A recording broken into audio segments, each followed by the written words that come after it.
working now as the acting vice chair of the Department of OBGYN. I'm one of those educators that you were talking about that need to educate better our medical students. I am also a female advocate, but along with that, I have other roles as an obstetrician, as chief of OB, and I see similar things that I will get to talk a little bit about today.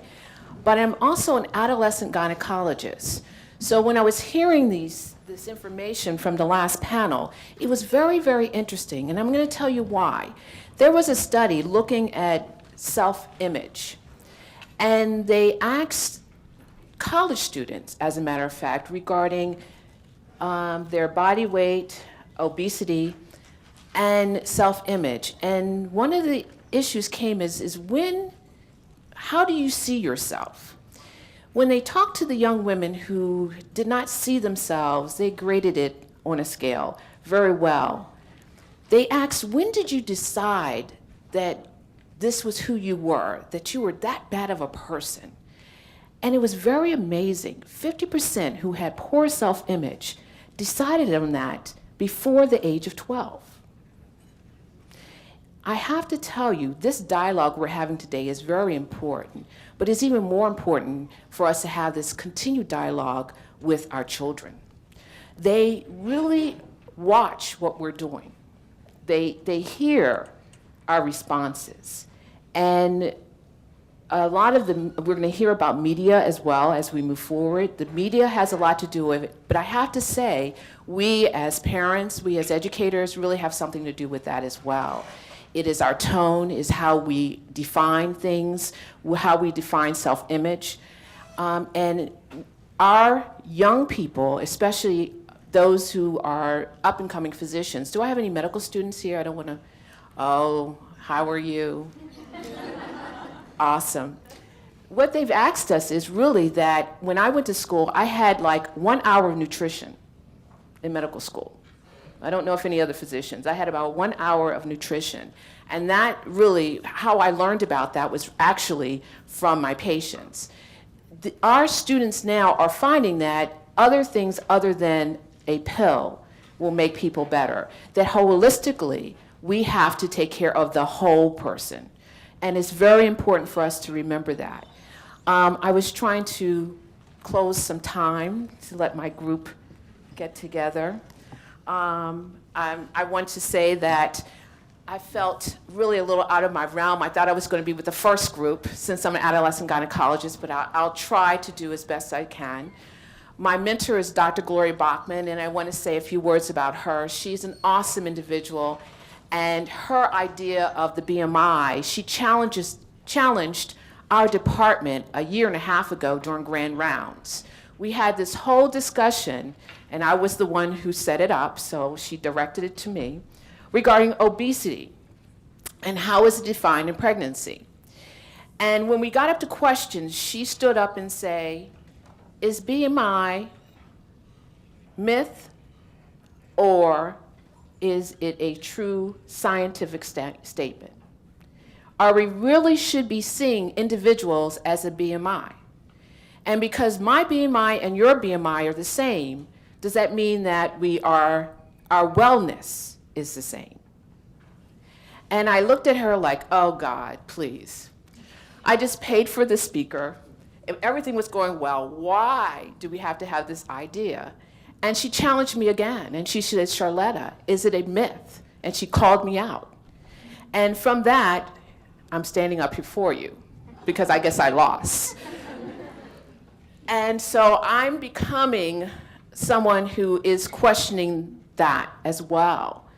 Is this really scientifically? I truly believe we have to discuss regarding implications of chronic diseases, because I am a scientist, I am a researcher, and I am a physician. But I think how we have that discussion is very important to our patients. And you're going to see through this panel, some of the information that they will share with you is very, very amazing. We're going to go through this a little bit faster so I can give them a little bit more time to speak. Our first speaker here will be Dr. Denise Rogers. Dr. Rutgers is presently our Vice Chancellor for Interprofessional Programs in Rutgers Biomedical Health and Sciences. She's also the Huddington Chair in Interprofessional Education at Rutgers Robert Wood Johnson. Most importantly, she's a major educator. She's also a family practice physician. She has worked with me, I think, Denise, now for the last 15 years here in New Brunswick, and it gives me great pleasure to present to you Dr. Denise Rutgers. Thank you, Charlotta. So I am I'm the person that's going to be talking about the medical model in all of this, just to give me a full disclosure here. So the World Health Organization defines health as a state of complete physical, emotional, and social well-being. These three domains of health are particularly relevant when we think about overweight and obesity. Clearly, the social stigma that's experienced by many women and men who are significantly overweight contributes to emotional distress, and this often leads to eating for comfort, which contributes to more weight gain, thus starting a vicious cycle that makes weight loss even more difficult. When I speak of overweight, obesity, and morbid obesity, I am talking about BMIs, and I'm talking about BMIs over 25, over 30, and over 40 respectively. And to be more specific and to give you an example, for a woman who's 5 foot 6 inches tall, who weighs over 155 pounds, she's considered to be overweight. If she weighs over 186 pounds, she's considered to be obese. And if she weighs over 247 pounds, she's considered to be morbidly obese. The challenge when discussing overweight and obesity is to strike the right balance between reaffirming self-confidence and self-worth of those who struggle with obesity while being cognizant of the significant health problems that are associated with obesity, particularly morbid obesity. How do we help negate societal messages that say that only young, thin women are symbols of true beauty in Western culture? How do we seek to find and celebrate the inner and outer beauty found in women of all shapes and sizes? And at the same time, how do we encourage women to become more physically active and eat in ways that are health promoting? In our discussions today, it's important that we acknowledge the adverse health effects of obesity in these three domains, so we can develop more effective interventions to help women achieve a healthy weight. I need to take a moment to state that while I'm focusing on overweight and obesity in women by the nature of this conference, most of what I'm saying today about the effects of obesity on health are equally true for men. There may be physiologic factors that contribute to a woman's weight gain once she's postmenopausal. However, it's also clear that many men experience significant weight gain when they reach middle age, because the bottom line is, as we get older, we become less physically active. The task for us today in discussing BMI in women is to recognize that a BMI of 25 or 26, or maybe even 27, may inappropriately label women as having a problem with overweight, when in fact, it may represent a physiologic change that occurs with aging and does not adversely affect health. Clearly, as a society, we must do a better job of presenting a more balanced picture of beauty and health. Having a high self-esteem is an important contributor to improved emotional, social, and physical health. While we attend to social and emotional health issues, it is imperative that we recognize the adverse physical health consequences of obesity, and perhaps for some women, the adverse health consequences of being overweight. Obesity is the second leading cause of preventable death in this country, the first being cigarette smoking. There is no question that women with type 2 diabetes who are overweight or obese will have a more difficult time controlling their blood sugars. Poorly controlled blood sugars put women at greater risk of the adverse consequences of diabetes. That includes kidney failure, amputations, blindness, and heart disease. Overweight and obesity also make it difficult for some women to have well-controlled high blood pressure or hypertension. Poorly controlled hypertension significantly increases risk for stroke, kidney failure, and heart disease. While it's important to debate the merits of a strict definition of normal weight, we don't want to make mildly overweight women feel bad about themselves. We don't want to make obese women feel bad about themselves. But we also can't afford to ignore the realities of the adverse health impacts of obesity and morbid obesity. Obesity increases risk for heart disease, and heart disease is the #1 killer for women in this country. It contributes to worsening osteoarthritis and increases the risk for elevated cholesterol, liver and gallbladder diseases, and it increases the risk for sleep apnea, which is a significant cause of heart disease as well as sudden death. Obesity increases the risks of developing breast, colon, and endometrial cancers. In fact, a recent study showed that the risk for endometrial cancer plummeted in obese women who lost weight and kept it off. Compounding these health risks are the assumptions about why women are obese that are counterproductive to helping women to lose weight.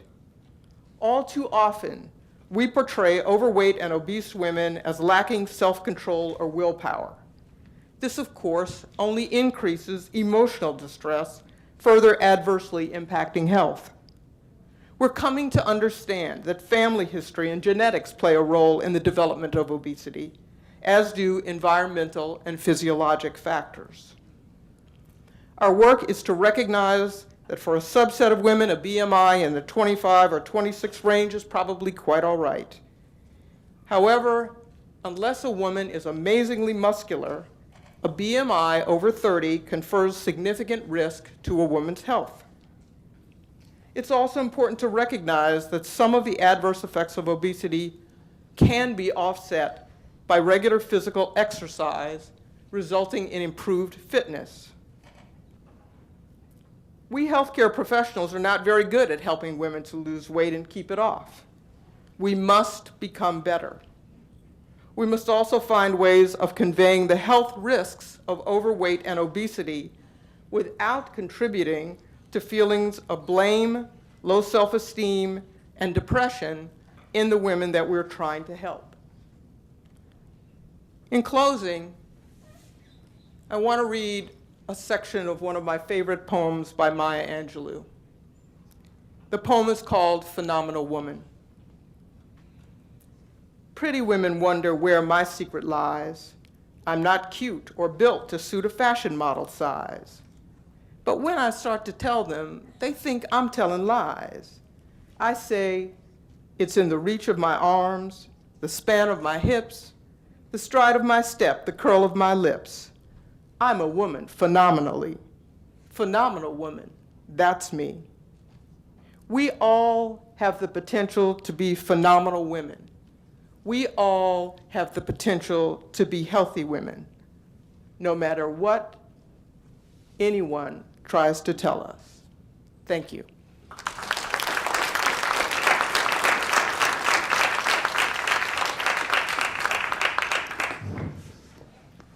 Thank you. Our next speaker will be Dazon Dixon Diallo. Dazon is the founder and president of Sister Love, which was established in 1989, the first women's HIV/AIDS organization in the southeastern United States. We're also to proudly have her because she is also our 2013-2014 Laurie Chair in Women and Gender Studies. Welcome. Thank you, Charlotta, and thank you all. I am so glad because it's like, evening time, and we talked about living in a PowerPoint-free zone, and I'm happy that we can keep the lights up at this hour of the day, and thank you again for having me on this panel. And speaking of which, I spent some time, even after our conversation when this event was being planned, of why would I be on that panel? And it actually reminded me of a conversation that I had with our chief financial officer, and I'm a small organization, consistently, constantly, always looking for those multi-year grants. And we had a chief financial officer who was extremely adamant that we needed more contracts, which in my head meant government money. And in that, he kept bringing us different issues that had seemingly nothing to do with our work around HIV prevention, STI education, and now the whole full 9 yards of linkage to care and supporting HIV positive women and doing clinical trial stuff. I didn't get it. He kept bringing us grants around obesity and around other issues that didn't necessarily relate. And this is in my head, and this is over 10 years ago. And then something happened. And I'll talk, that's really what I want to talk about a little bit, that flipped that script for me, in addition to having to think about what to talk about today. And that's what I really want to come to. So even in listening from the time that Jane started to now, which is why you see lots of papers and notes, because everything here has changed since I came into this room. I would start out with saying that I'm Dazon Dixon Diallo, and I am obese. And what's really interesting about that is I never saw myself that way. I never thought of myself that way. I certainly know all the terms that have followed me since I turned 13 and sprouted. Chest heavy, chunky, fat, overweight, heavy, big boned. That is actually a word where I come from in the South. But obese never came to mind. And that's why I come back to this question around BMI, is it myth or reality? It's never been my reality. And when you think about the fact that I recently had a cardio scan and I have 0 calcium in any of my coronary cavities or in my arteries, that I do not have a highly elevated cholesterol because my doctor put me on plant sterols and not statins a while ago. I do have high blood pressure, but so does my mother, who's always been 60 to 70 pounds lighter than me and taller than me. My father, my grandmothers on both sides, and my grandfathers on both sides had high blood pressure. So can't just be me and my weight. And I also, coming to some of this that I want to talk about, actually have a vigorous sex life and a long-term partner. And I'm active then. And because I know my risks, I struggle to work on preventive health and behaviors on a regular basis. So just put that in the context of the woman who gets to talk about sex every day, all day, loving that, and having to come and talk with you. And so that's what I've done. I really wanted to hone in for the next few minutes, and actually I had a lot of stuff to cover, and I think I'll put one of the pieces that I wanted to cover in just about 2 sentences, and that is, there have been several studies about body weight imagery or perception of weight. One of the topics that you see I'm supposed to talk about is sort of this ethnic cultural paradigm of how people see body image and body weight. And yeah, there's a lot of anecdotal as well as a little bit of empirical data that shows that in certain cultures, weight does have a different play than other cultures, mostly Western versus the global South. I would remind folks, including the comment about Africa earlier, that, well, at least for the last 30 years, in terms of the work that I do, a large part of the reason that fat is attractive is because Slim's disease was a stigma associated with AIDS. And I have women in my own program who are still alive now that intentionally in Atlanta, Georgia, got fat just so that no one would ever know that they had HIV or AIDS. So we can't just use the social context and sometimes the stereotypes and the unbelievable inhumane norms that are created around body imagery from what we just see. And the backdrop to a lot of that, and I've heard it in so many different contexts, including centuries of imagery, is that a lot of it is also in the context of trauma. And we're not talking about the role that trauma plays in our decision making and in our subconscious choices. Because we do make those choices whether we're doing it consciously or not. But a lot of the science that compares, let's say, for attitudes and indexes, body mass index thinking in France, Tanzania, Ghana, the United States, is that when you look at it one for one and give a whole lot of images and options, people generally aren't that different. And it's not so much that people are enjoying or looking at overweight or skinny or slim in very different contexts, because when you ask them about their personal, real, in-person, confidential situations, it's around the same. And it's not the weight that people see first. It really is what they feel from folks. And so it's kind of that connection thing that I saw in someone's slide earlier. So I'll pass by that very quickly and go really to what I wanted to talk about, which is one of the other consequences, quite frankly, in the biomedical model, which isn't necessarily around choosing obesity for as much of the fact that for women who are obese or overweight, because of the external forces, stigmas, environments, and all of that, actually do have increased sexual risk-taking behaviors. That there are higher rates of unintended pregnancies, there are higher rates of sexually transmitted infections, there are higher rates of concurrent partnerships, which means one right after the other, and oftentimes returning back to the partner that was safe, maybe because there's internalized stigma about being overweight or obese. So I want us to broaden how we think, and so I'm sort of giving a 10,000-foot view at this point, but I want us to broaden how we think about these issues because they actually play out in the real time. I'll give you a good example. Who thought that 40 years after Roe that we'd be sitting around arguing about contraception and whether people should have access or not, when we still need to be thinking about how we continue to expand choices and options for people to make? Well, how about, at least, and I did learn that there were studies done by the London School of Hygiene and Tropical Medicine several years ago to look at the hormone-only forget me for not trying to, whichever one the hormone is that they offer for emergency contraception in London or in Europe is same hormone, but it's a different name, and we call it progesterone. That what we have learned just recently is that for women whose BMIs are 25 to 30, that at least one of those emergency contraceptions has no effect. And what we also know is that for women who have BMIs over 30, neither of the emergency contraception have any effect. Did you hear me? It's literally saying that it's as if she never took the pill at all. And there's no real recommendation for doubling up because there's no science to show us that that should happen. So there's not going to be a change in labeling by the FDA unless that research is done, and that research is not going to be done until we figure out how to destigmatize the conversations, just as we've even been having in our space today around obesity. And for young women, it's even more dire.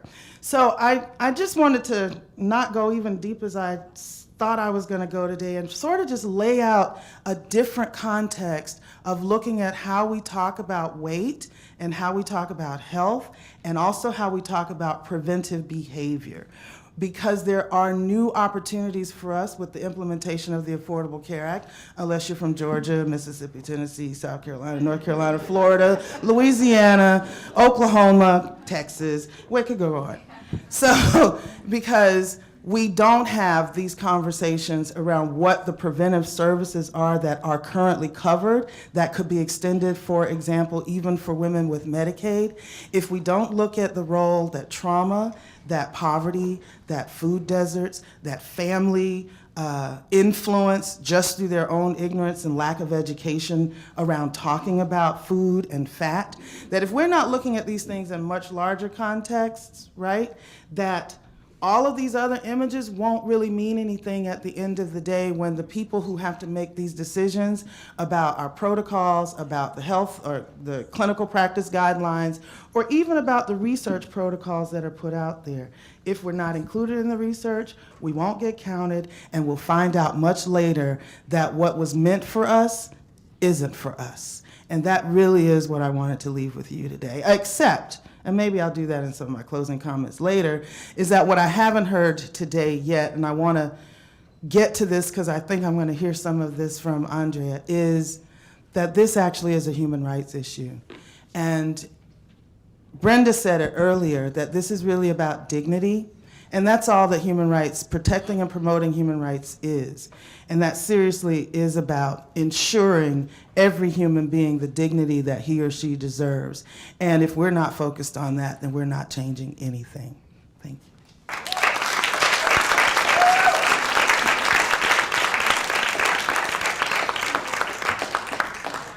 Slightly partial regarding my panel. As we move forward, our panel so far, I think we're doing really well with time, even time as well. This is great panel. So the two of you, you have something, make sure, time. I'm just checking them out first before we move forward. We have Sue Shapses, is a professor in the Department of Nutritional Sciences and is the acting chair in the Department of Exercise Science in the School of Environmental and Biological Science. She's one of our Rutgers University's colleagues. She's also the team leader for the New Jersey Obesity Group. I would like to invite Susan next to us.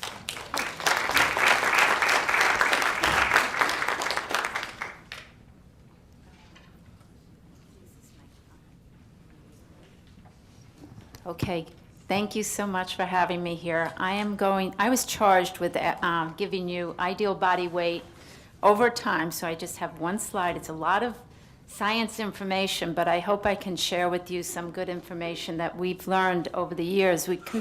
Basically what happened is I was trained at the New York Obesity Research Center, and there was always a big focus on fat and muscle and weight loss.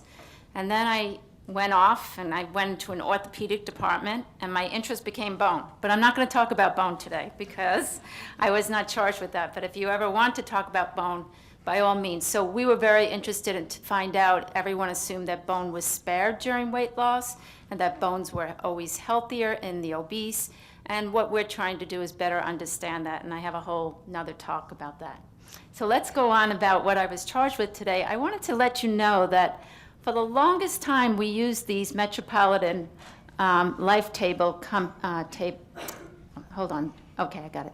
Metropolitan Life Company tables, and they were, you had to subtract for the 2-inch heel that you used, and it gave us an idea of what ideal body weight was, and it was based on age 25. We had these desirable body weight tables along the way, and you had to be, you couldn't exceed the desirable weight by 20%. Then we went on to 27.3 for women and 27.8 for men. This is what Jane Brody was referring to when she said there was gender-specific BMI categories. And then finally, this is what everybody's been talking about here, although I gave it a little bit more clarification or greater definition. So it's not just overweight and obesity, but obesity then gets classified into all these categories. So indeed, we're very interested in this, and certainly with respect to body fat and actually bone too. So oh wait, let me go back 1 minute. Okay, and then in the hospital, what we do is we calculate ideal body weight very quickly, estimation using 100 pounds for the first 5 feet for women, and then 5 pounds per inch thereafter, plus frame size is counted into that. So that's the quick definition. For those of you who do not want to calculate it as kilograms per meter squared, there's lots of sites on the internet that you can use. I guess I wanted to point out the fact that children are not calculated, their BMI is not calculated the same way as adults. And I had this school, this whole school district who was, I was consulting with, and they calculated thousands of children by kilograms per meter squared. And I said, I'm really sorry, that's not the way that you calculate it. And I was never invited back. So, so do remember that for children, it's based on age and height and a variety of factors that we don't consider for adults. And it's very easy to calculate it based on the standard growth curves. So what about this obesity paradox? We've been talking about this all day long. So let's label it BMI paradox, at least for today. So is it flawed? This is what Steve Heimsfield, a colleague, and Cefalu, who are at Pennington, said. They said that it does not take into account fat mass, fat-free rate to fat-free ratio, the nutritional status, the cardiorespiratory fitness, the body fat distribution, and other health risk factors. And I agree with that. I 100% agree with that. We've had this issue today of how do you feel better about a higher BMI? What are the health risks associated with BMI? But what I'm talking about here is BMI even that good measure? So the obesity paradox cannot lead to an underestimation of BMI. So all I wanted to mention with this is BMI is still a good indicator of health outcomes, and we have to remember that. As much as we complain about this BMI, the calculation of it, and I'm going to give you a whole bunch of examples to begin with, we still need the BMI because we don't have anything else just yet. So I took Fliegel's study. It was published in JAMA, and this is what was referred to a few times, at least by some speakers. And I went and graphed it because I thought it would be on the internet and I would just be able to show it to you, but it wasn't. And this is what was graphed. And it's by age, but no matter what age you are, the nadir here is 25 to 30. That's the overweight category. Well, even the normal weight is, at least in this situation with a 25-year-old, it doesn't look as good. We know that the nadir of mortality is right around here. So what does that mean? I don't know. Let's go on. Here is a woman who is normal weight, a BMI of 22. Here is a woman who's overweight of 28. But look at the difference in the lean. Here we have greater lean and less fat. But this woman would go to a physician or a dietitian or whoever it happens to be and be told, you're overweight, you have to lose weight, you're not healthy. Okay, these are real examples. So is the overweight woman healthier? Yes, in this case, she probably is. Here's another example I wanted to show you is all these women have a BMI of 40. Look at the difference. This is their fat in the blue. And you see that each woman looks entirely different. They're approximately the same age. In general, we look at older women in our clinical trials. And here's one last example that I wanted to show you, that BMI does not explain body composition or the presence of disease. So that's another problem that we have with BMI. I heard our last speaker just mention that I don't have disease in this way or that way. That happens to be true. Here we have the example of increasing, again, the blue is the fat. There's increasing fat here. The older woman is probably healthier than this younger woman because this woman does not have prediabetes, but this woman does. She's younger. She has the exact same BMI. Okay, so we need to look at the full picture. We know our BMI has limitations, and that's one good example. Here is one of my favorite slides that I just made last night, and it's not very good, but it actually, the point that's made in this slide is that as we age, and it goes to the topic that I focus on, which is bone loss with aging, we lose height. This inevitably happens. And it always bothers me that our older population, BMI is not calculated in any different way than a younger population, yet we know our patients and all of us will lose height. So what I did is I show you what their current BMI is for a whole slew of people, and what would it look like if they lost 2 inches. And basically what happens, this is a very easy calculation, loss of 2 inches of height resulted in 2 units of BMI increase. So here we have this woman. She is a healthy, normal body weight. She loses 2 inches. She's suddenly in the overweight category. Same thing here with the overweight to obese category. Do we really understand this? Is this really associated with greater disease state? So that's a question that really hasn't been answered. And then I use this phrase because my husband happens to be in real estate, so location, location, location. And we are going to use that with reference to where the body fat is. You've heard about the pear and the apple. You know about that. Look at what happens with age here. There's an increasing amount of fat around the waist, or the waist circumference increases. Here is this line I put here is the risk factor of women over 88 centimeters. That's a risk factor for metabolic syndrome. So you can see what happens with increasing age. Every single one of these women are at higher risk. And then I show you this example of, indeed, the waist circumference is equivalent to greater truncal fat or fat around the belly, too. In 4 patients who lost weight, and it turns out, I apologize, these are men, but it's the same factor that you'll see. We went and looked at the fat distribution, and you can see that the 2 men who lost weight here, they lost a nice amount of android fat and gynoid fat. And when I say android, it's the belly fat, visceral fat, or the bad fat. And then the gynoid fat is lost also, but to a lesser extent. Looks good, right?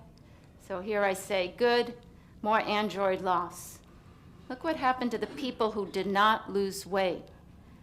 One person lost a little android and gained a little gynoid. That's not a bad thing, because that gynoid fat is considered our good fat. But in this person, they increased their android fat and had no change in their gynoid fat. So this is not a good situation, but we couldn't tell this from looking at them. Basically, they looked the same. They didn't change their weight. So this is my summary slide. And I was asked to speak just for 5 to 7 minutes, and this is what I'm going to say, is that BMI problems is that it may overestimate body weight in those who are muscular. And this again comes from a variety of different literature, that, including Steve Heimsfield and Cefalu's article. It may underestimate risk in older persons with low muscle mass, so I didn't really speak about that, but also we do, older population does become sarcopenic, and we need to be concerned about that because there are greater risks here. The question of height loss, I demonstrated that to you. And finally, when we think about children, we do need to recognize the fact that certain kids, such as those with kwashiorkor, they'll have a normal BMI, but it's certainly not healthy. And there's other special conditions that I won't go into here, but certainly someone who has recently lost weight tends to be healthier than someone who hasn't, and that's something to consider, or the clinician should consider when addressing the patient. Okay, so, I decided to bring up this article because I like nuts. And Jane Brody was our first keynote speaker today, and I thought it was very nice to show that nuts are a healthy snack. It's high in protein, has all the right types of fat. I happen to like almonds better than walnuts. I happen to be allergic to walnuts, probably why. And then I saw this cute little squirrel in Central Park, and I took a picture of it. But when I got up closer, I found out this cute little squirrel, yeah, Pitzel cookie. Look at this squirrel. And here is this squirrel. I don't know how it was surviving. I don't know how it survived in the wild, but it was surviving and enjoying life well. What is that? His BMI looks a little elevated for sure. Yeah, he managed to climb up the tree. Anyway, thank you very much. That's all I have to say.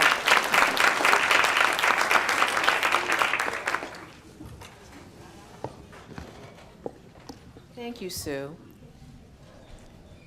Our final panelist, but not our last, we're very, very excited to have Nancy Fried, who is a New York City-based artist who, from her works, photographs her body to create sculptures that deal with issues of loss, grief, pain, and most importantly, body image, which we've been talking a lot about today.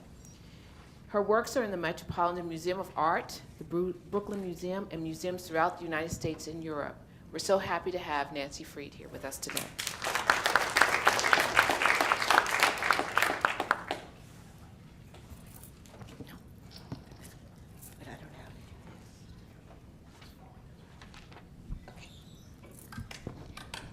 Now, I was 5 feet tall. I'm now 4'11", and actually, I'm fat. I mean, you said I'm fat, right?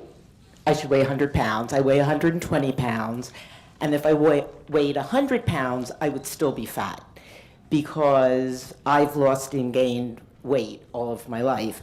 but I am always fat, always. And I do wake up in the I go to bed stuffing my face, hating myself, and walking around saying, you are such a loser and such a bad influence on, I have a young daughter. But then I never talk about weight to my daughter, who will never, ever not be healthy because she is Chinese, lactose intolerant, hates butter and cheese.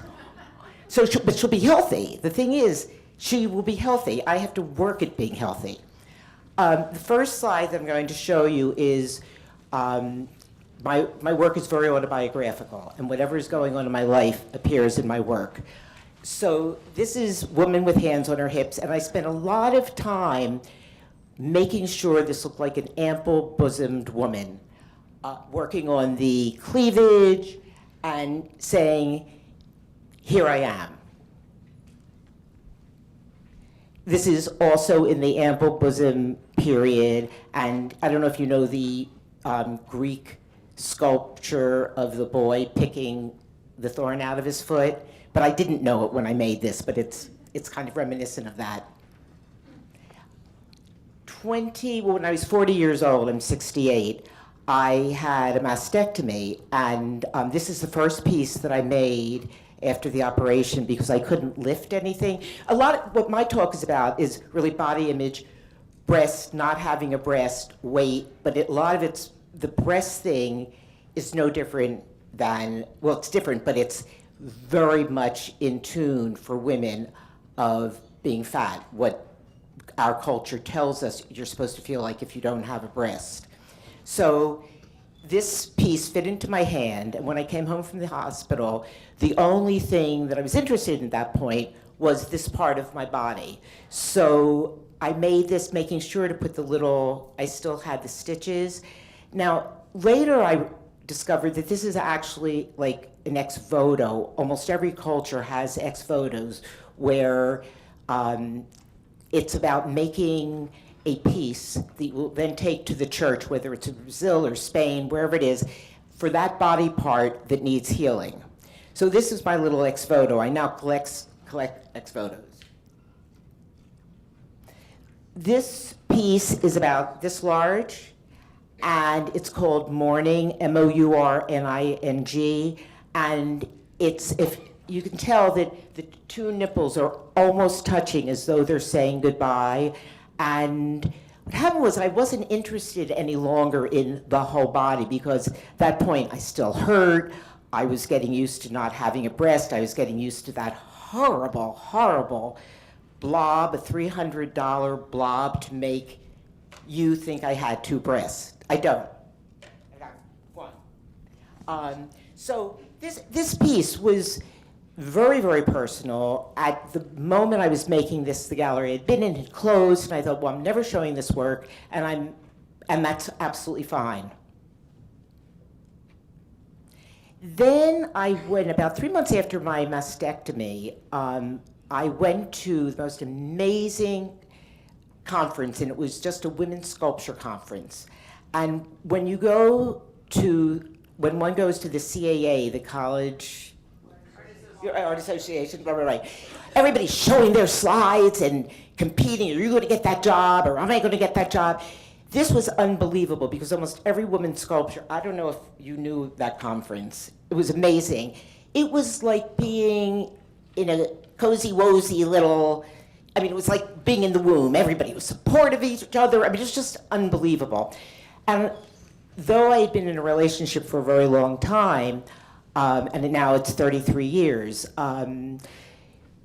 I got a crush on another sculptor. I was in a relationship with a woman, and I got a crush on this wonderful sculptor, Linda Peer, and I went home and I made this piece called The Flirt, because with a breast, without a breast, you can still feel sexy. In our culture, just as when you're fat, you are no longer a sexual being. And even you're no longer an intelligent being. When you are fat, you are considered stupid.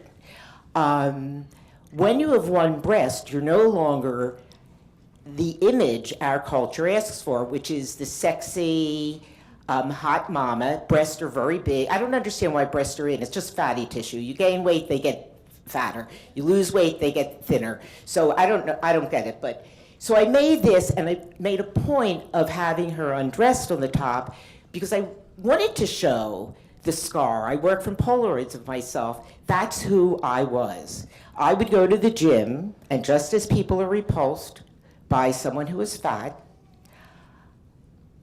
I had women telling me I should change in the locker room, in the bathroom. I had women who came up and said, this is really ugly and disgusting. At my doctor's office, and my doctor is just wonderful, they had to put me in a back room because the other women who were having mastectomies or had them were very upset that I walked around in a very tight top with one breast. When my weight goes up, I don't wear tight tops, but I never wear the blob. This is, I call these three pieces the three graces because they're the essence kind of women, the sensual, sexual one, the first one. The one on the left, the vulnerable, has she looked in the mirror? Is she ready to look in the mirror? The one on the right called hanging out, just kind of there, tough. And you notice that the hands aren't hands. That's because I was scared to make hands. No. Ooh, did I just blow the whole thing? It's off. So what I will tell you is, one of the amazing things in my life is that I've been a feminist since I was at the Women's Building, which most of you don't know about, in Los Angeles in 1986. I did marching. I am a feminist. I actually love that I only have one breast. I love it. I like being different. I have 11 holes in my ears, have since I was 25. I like being different. What would I do with another breast? Which is, really, what would I do with it? But, the fat, I have to tell you something. I listened to the speakers, and I just wanted to stab myself because, I'm feeling really fat at 120 because I don't want to try those Gap size 2 jeans on because if they don't fit, I'm going to be a real bitch. And I know you're not allowed to say bitch anymore, but I'm going to be really nasty, probably to my partner, not my daughter, not my students. Weight is still so huge for me. Look, I wear bathing suits, not bikinis, but bathing suits, it's flat. Don't care. Fat, I care. So this piece is called The Nightmare, and it's that moment before you wake up and realize, oh my God, this is really real. The breasts are symbols. It's not breast cancer. They're symbols for, all of the things that happen to us in life, and that you can grow. You can be okay. So, but I actually thought, well, if I didn't know I had breast cancer when I had it, how will I know I have cancer again? And that's really what The Nightmare was about. How do you know? And this is called the torso. And I don't know if you can tell, there's a tightness going up right here. That's when I had, after my mastectomy, a few months later, I had a tumor, and the doctor pulled the incision too tight. So I have my backside looks just like my stomach. But there she is, look at her. That's pretty cool, right? Having one breast? This is called Still the Nightmare because a year later I woke up and thought, oh my God, how do I know if I have cancer? It has never in my life been about losing the breast. Yes, it was losing a friend because this was something I had my whole life, but not having a breast, I don't know if my work would have, I was an artist, but boy, after my first show, I just hit gold. Now, you see how she's gaining weight? I loved, when I was fat, making the rolls. I wanted the rolls in the back. I don't think I have a back shot of this. Maybe I do. Yeah. My mother, who is a saint, would say, though, maybe you shouldn't make her so fat. Maybe, maybe you should take some of those rolls off. You don't want people thinking you're fat. Like when I told her I lost 50 pounds a few years ago, she said, oh, no, don't tell anybody. They'll know how fat you were. They saw me. Of course they knew how fat I was. So this is called self-portrait. And it's really, you know, one of the problems that I have in my work is that people so often think the work is about breast cancer. This piece is about me being a very unhappy person a lot of the time. I had a father who was an obstetrician gynecologist who helped me feel ugly because my mother was always, she actually went on a diet once where you take capsules of fat to lose weight because then supposedly your stomach gets coated. So, you know, losing in my house was like absolute treachery. This is one of my favorite pieces, which was supposed to be in the show in the library and didn't come back from another show. It's called Squeezing the Fat.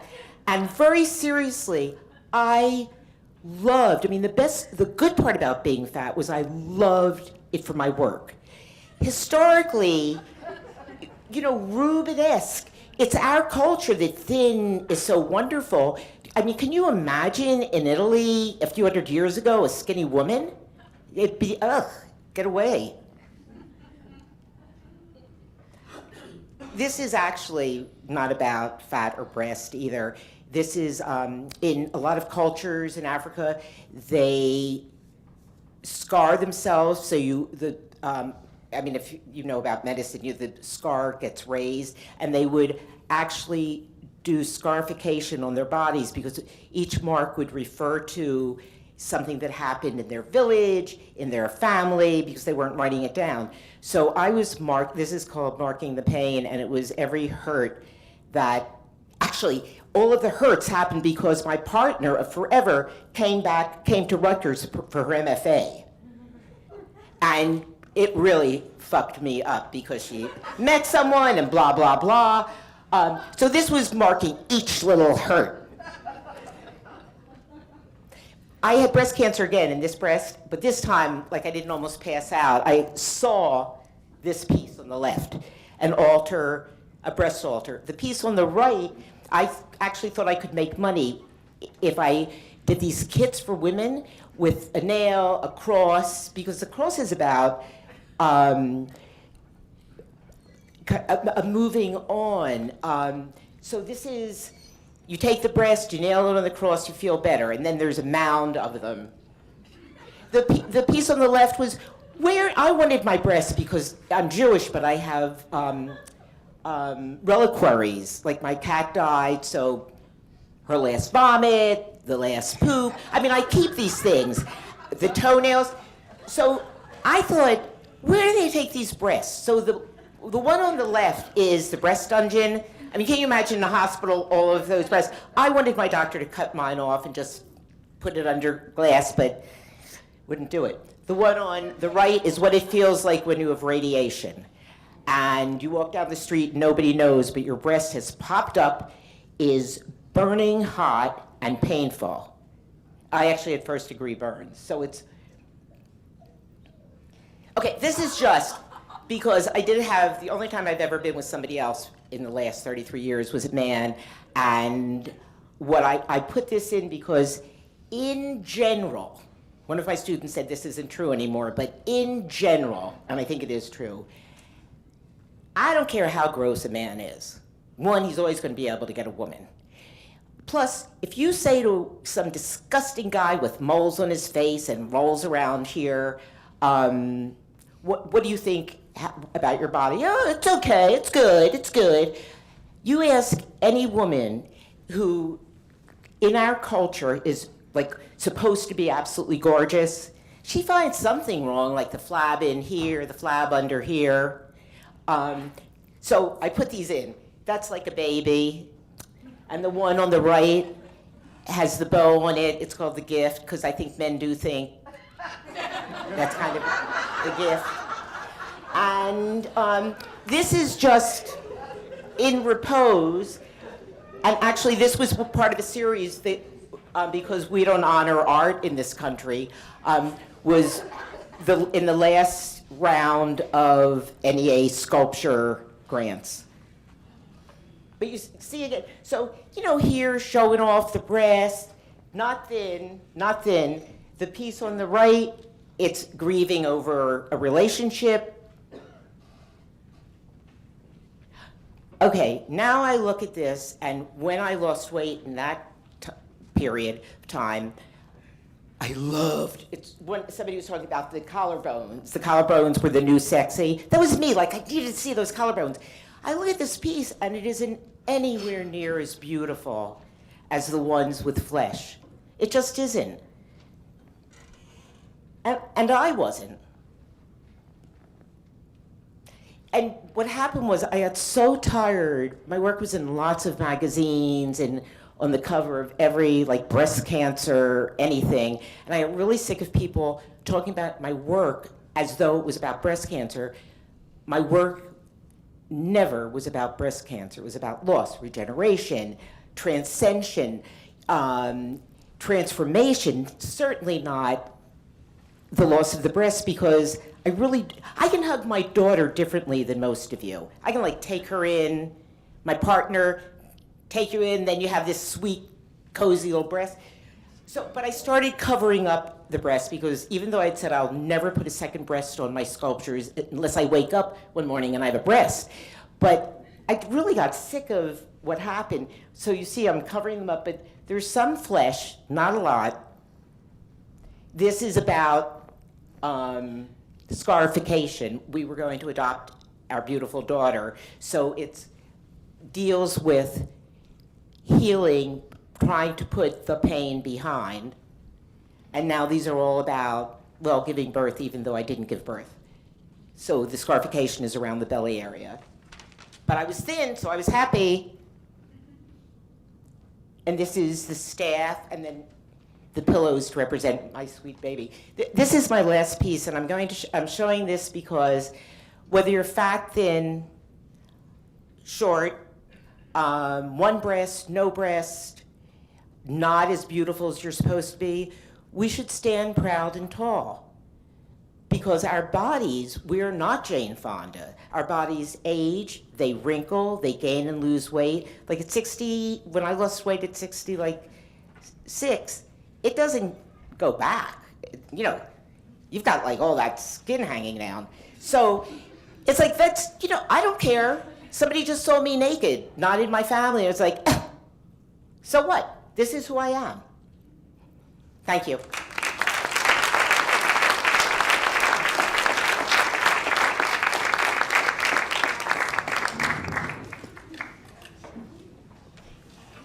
We have 10 minutes for questions. Do we have any questions for the panel?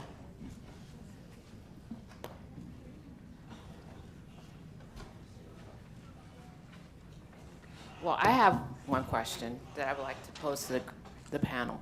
I think one of the things that I heard from all of you is something about self-esteem and wellness.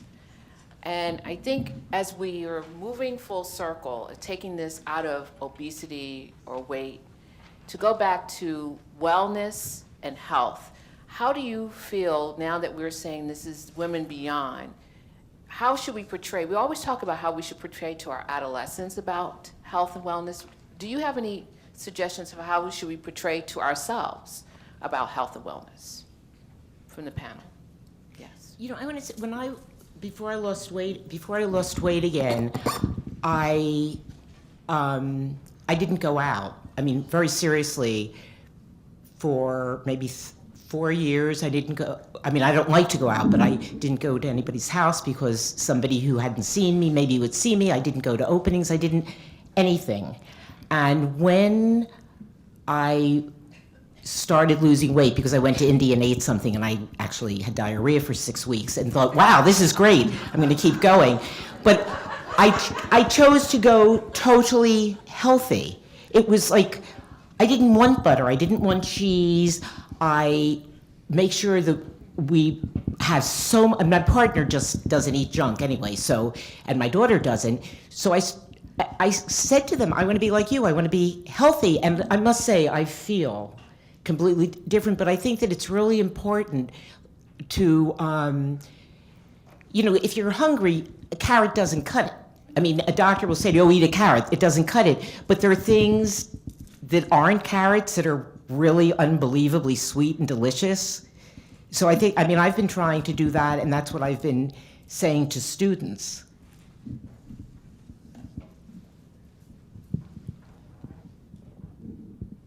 Well, I think there's very little question that self-esteem is an important component of health.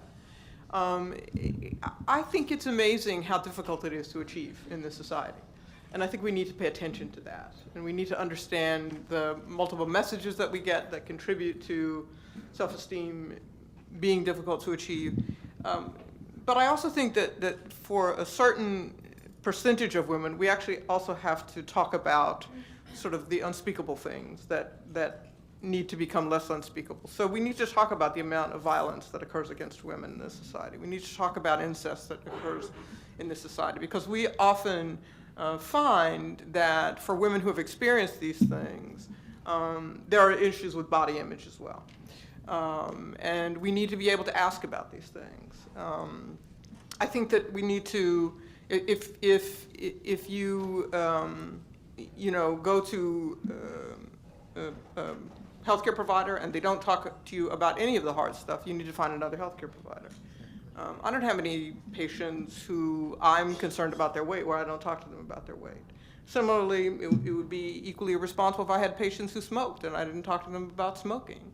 I think that, you know, for particularly young women, it's as much also talking about how do you think about who you are, and how do you think about yourselves in the context of the relationships that you have. And you know, these are very difficult things that become incredibly important, because, you know, it isn't just self-esteem about body image, but it's also self-esteem about how do I walk through this world, and what does that mean in terms of what I can or cannot achieve, and the opportunities that I believe are there for me or not for me.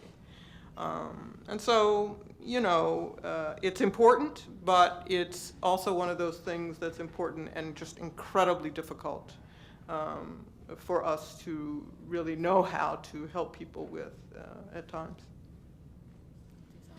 So I think that's a great question, because we haven't taught ourselves enough yet this question, really, and then how can we transfer the knowledge that we don't ourselves acknowledge we actually have.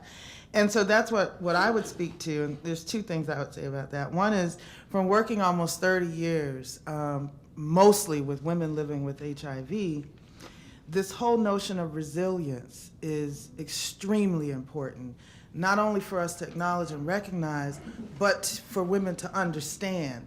And the way that I've gotten to that, and this is how we're transferring it to girls and young women, young adult women, is the idea that no matter how old or young you are, the life you've lived to now is the core of any lesson, any understanding, and any solution you need going forward.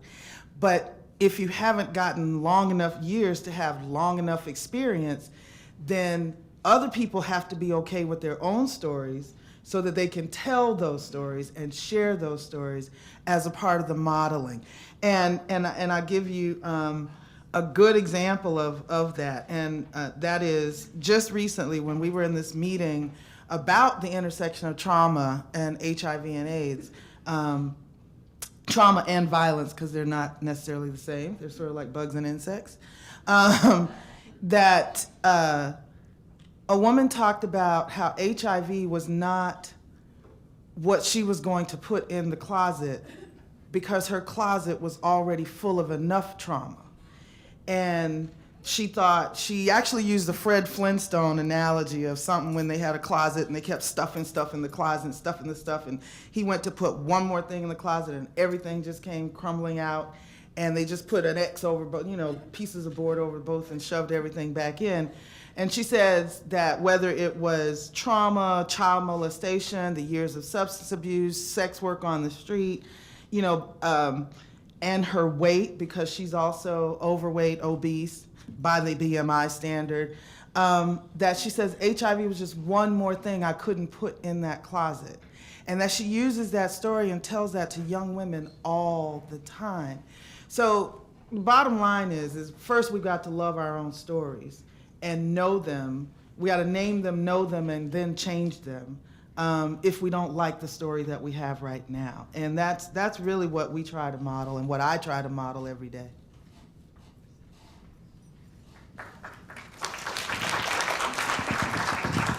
Yeah.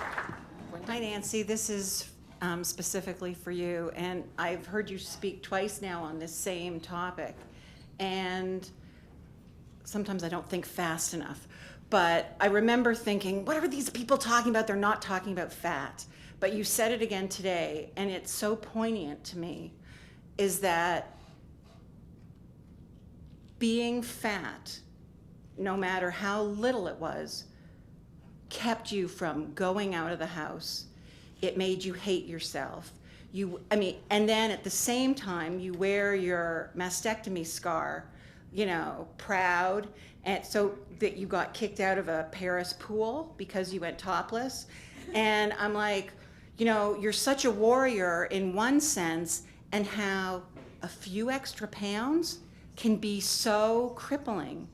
And I think that's so important for people to hear. That, I think, even if we're not thinking, oh, obesity is, some precursor to all these, death diseases or whatever, there is so much stigma that you need to hide. And it's mind-boggling to me. And you are a very powerful woman, and I love your work. And I love that you enjoy sculpting yourself when you're fat. And I have to say, you're not fat. And I don't know, you're just fabulous. So that's it.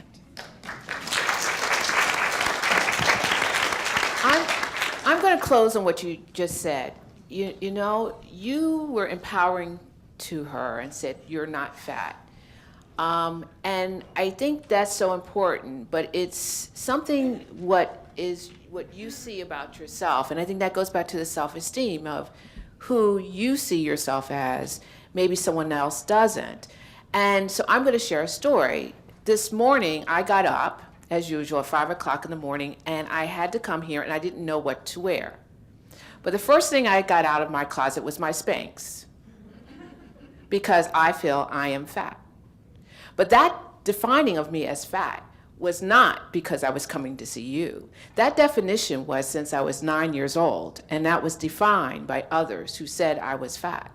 So I think that's where we need to keep this dialogue of how we see each other and still empower each other, as the panels have done for us today. But we see that this is something that individual, it doesn't just happen today. Some of that is the bullying that we discussed before. It's the violence. It's the trauma in other ways that we have. It can be mental or physical trauma that we might have experienced. And we see that where this dialogue has to continue, because I think we just peeled a small portion of it. And we want to thank everyone here for allowing us just to peel that small portion, but we have a lot further way to go. So thank you, panel.